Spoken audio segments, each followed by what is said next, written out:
So if you're planning your event, you're probably wondering, when is it right to hire a funny keynote speaker? With an event, there are different types of keynote speakers that you can choose, and they all play a really specific and very important role in your event.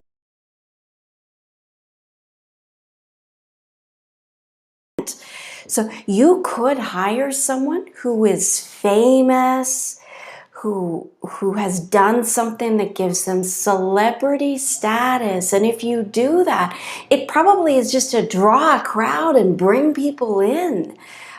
You could hire someone who has specific content that's super relevant for this audience right now, given what they've been through. You would hire a funny keynote speaker for these reasons. A funny speaker is someone who is going to loosen up your crowd. See, audiences may need to take themselves lightly so that they can learn more and get more out of your event. Some audiences, you see, all year round, their job causes them, they're inundated with stress. They have change. They have a lot of policy. There is uncertainty in their work. And so what their day may look like is they're constantly chasing around problems and trying to fix things in their life and in their jobs. And so when you have what audiences, when they come to events because they want to feel good, they want to refresh, they want to restart, they want to know that they can move forward and that the information and the content in your event is going to help them do that.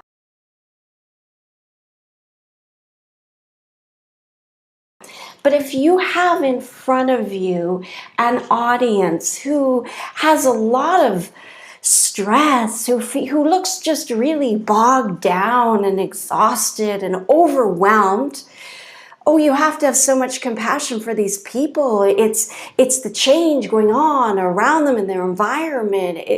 Sometimes it can become overwhelming and bring you down. Our event, it's designed, it's built. We're here to help lift them up. So it is so important in your agenda that you balance your schedule so that when people come to an event, they feel like you've created an event that's going to help them feel good. It's designed for them. So we don't want to just inundate people with more and more issues and problems and things they need to do differently and concerns and compliance. We want to make sure that we balance in there opportunities to network, but opportunities for them to come together and to laugh and to feel really good. So humor is one of those really natural releases. If an audience is willing to laugh with a speaker, they will flood their brain with endorphins. It's dopamine, it's serotonin. It's been shown to help you recall information faster. You will hold on to it for longer and you'll use it more readily.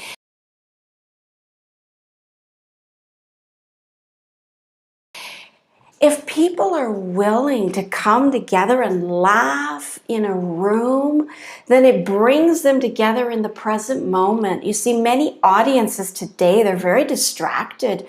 We're always on our phones, and people at the office, they know that we're at an event, but they still bother us. And so we have all these communications coming at us and distracting us. However, if people in a room laugh together, they're in the same moment together. They're feeling the same feeling together. This is actually a mindfulness moment in a room you've crafted, you've created through your scheduling. And it's laughter that helps to do that.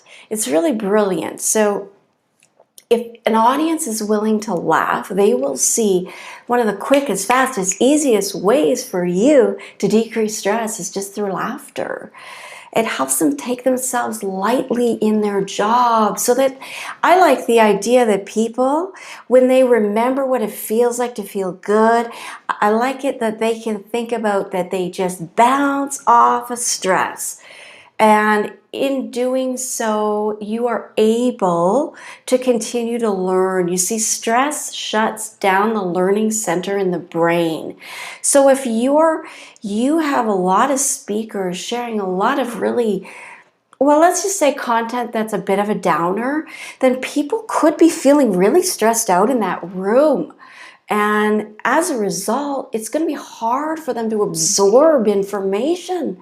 What we really want to do is we want to take stress into us, and we want to be able to see its limits and expand past it. Now, the only way you can do that is by feeling good. So if you can take things lightly despite the stress, actually, all stress really is, all these problems we talk about, all it is hinting us towards potential. So every single time an audience will laugh, four things happen. And this is what's going to help keep buoyancy in your schedule. Okay, every time you laugh, you increase endorphins into the bloodstream. It makes you feel good. Secondly, you decrease stress hormones. Thirdly, you decrease your muscles tension and you release it, which breaks your stress cycle. And then fourthly, you drastically increase your oxygen levels to the front part of your brain, which makes you more focused and more productive. Doesn't that sound great? Isn't that what people want? And so just make sure you layer your content in your schedule to include those feel-good emotions. You want to increase the vibration in the room so that people can launch and propel themselves forward. Comedy, humor, funny keynote speakers can use comedy. They don't have to. Some of them just have really great funny stories. So it's just a way for people to come together and laugh. Also, I've seen many things like improv work at events too. It's just building in opportunities for humor that you're after. Make sure you have enough good feeling balancing your schedule. So you might open a conference with a funny keynote speaker, and what that's going to do is it's going to bring people to the room because they've brought with them their brains and all their problems. And so we want to take their focus off the problem and get good feeling happening in their body. Okay, so there is a better connection, so they'll be able to absorb information. Great time to have humor is to open an event.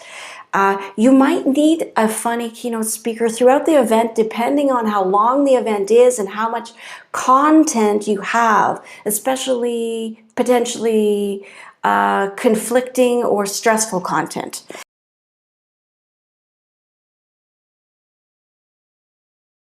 Then you want to keep balancing that information with a little bit of humor in between those sessions. I've also seen some wonderful things like just quick stretch breaks where you do fun things and turn on some music. That also helps boost endorphin.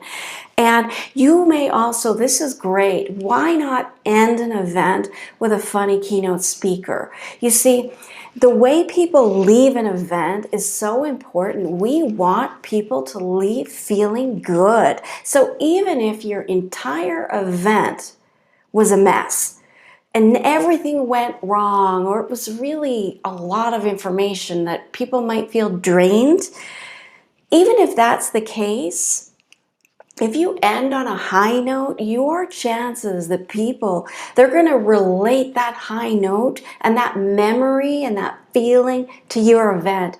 And so there's a much higher chance that they will want to return later. Either way, here's what we want to know.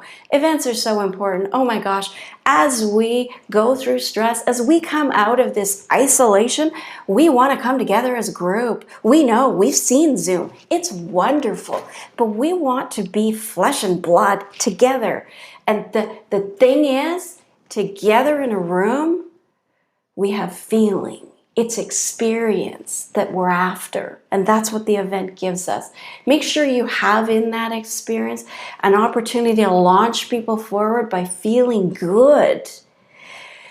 There's only two reasons people are going to come to your event: because they want to feel good. They want to boost, remind them why they chose this work in the first place. Remind them they can look at their other colleagues who are doing well in the industry and they can imagine themselves feeling that way too. They want to also come to your event because they see it as an opportunity to help them move forward. They're going to learn